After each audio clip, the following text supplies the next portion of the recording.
Hello बच्चों, let's see the question. Question says the value of the integral from limit 0 to log base e5 e to the power x into root over e to the power x minus 1 by e to the power x plus 3 dx is, and options are 3 plus 2 pi, 4 minus pi, 2 plus 5, and D option is none of these.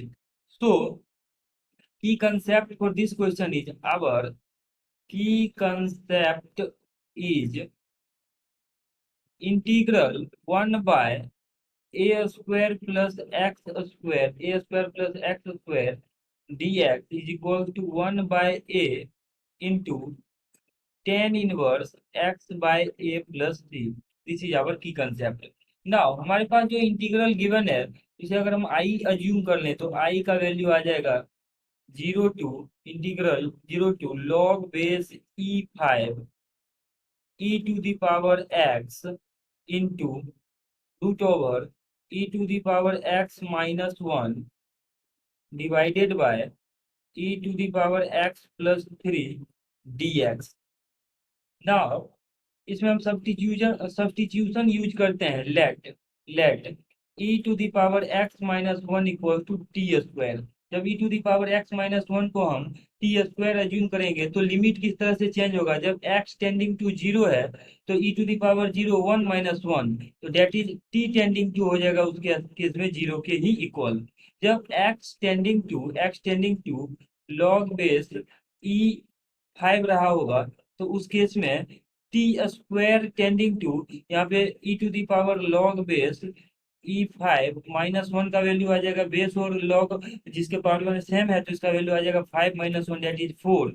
जब T square tending to four है, that means की T tending to two रहा होगा।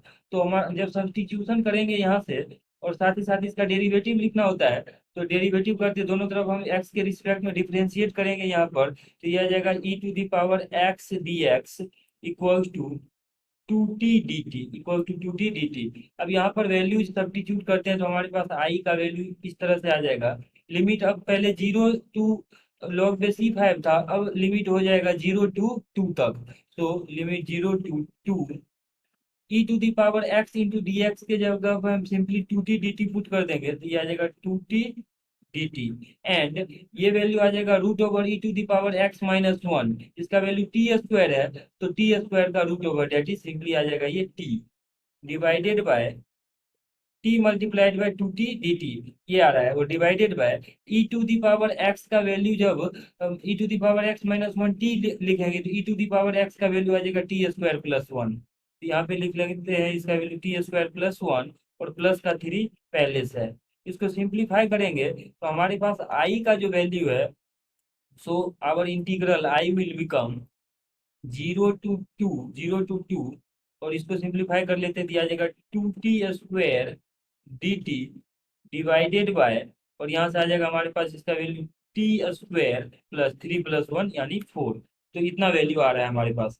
Now इसमें क्या करते हैं हम, इसको सिंप्लीफाई इस तरह से करते हैं तो our I will become zero to two, और यहाँ पर जो टू टी स्क्वायर है इसको क्या करते हैं हम टू टी टू कॉमन कर लेते हैं पहले तो ये आ जाएगा टू बाहर करके T square d t divided bye T square plus four, इतना आ रहा है। ना यहाँ से हम क्या करते हैं आई का वैल्यू सिंप्लीफाई जब करेंगे तो आ जाएगा two into zero to two, और इसमें हम क्या करते हैं फोर ऐड कर देते हैं और फोर सब्ट्रैक्ट कर देते हैं तो आ जाएगा T square plus four minus four divided by T square plus four, और इसके मल्टीप्लीकेशन में टू है।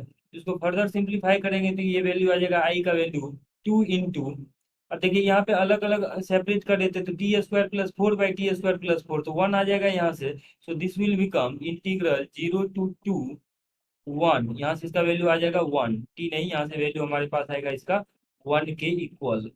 सो this will become minus one minus, और यहाँ से वैल्यू आ जाएगा four, one minus four by T square plus four, four by T square plus four, या इसको सिंप्लीफाई करके हम अलग अलग भी लिख सकते हैं।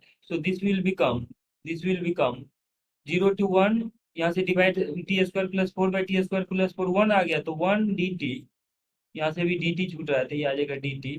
और फर्दर आ जाएगा -4 0 to 2 और यहाँ पे वैल्यू आ जाएगा 1 प्लस टी स्क्वायर और 4 को लिख लेते हैं हम प्लस का 2 स्क्वायर dt।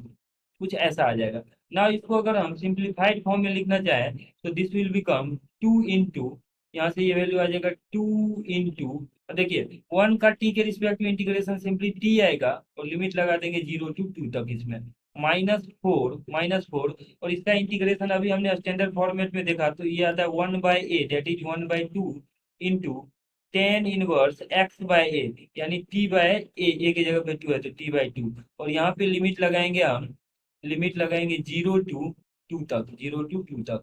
अब सिंप्लीफाई करते हैं तो इसका वैल्यू आ जाएगा, सो दिस विल बिकम 2 इंटू, यहाँ देखिए upper limit minus lower limit तो t के जगह पे 2 रखेंगे तो 2 - 0 तो 2 - 0 ये वैल्यू आ रहा है। नाउ दिस विल बिकम, यहाँ से कैंसिल आउट होके 2 बचेगा तो -2 इंटू, अपर लिमिट जब यहाँ पर रखेंगे तो वैल्यू आएगा tan inverse 2/2 that is 1 minus lower limit रखेंगे तो टेन इनवर्स 0। इसको फर्दर सिंप्लीफाई कर लेते हैं so this value will become 2 into, यहाँ से ये आ रहा है 2 - 2 0 दैट इज 2 एंड ये आ जाएगा -2 इंटू tan−1 का वैल्यू π/4 होता है माइनस tan−0 का वैल्यू 0 होता है तो इतना आ जाएगा ये। सो इसको अगर फर्दर सिंप्लीफाई करते हैं तो ये आ जाएगा 2 माइनस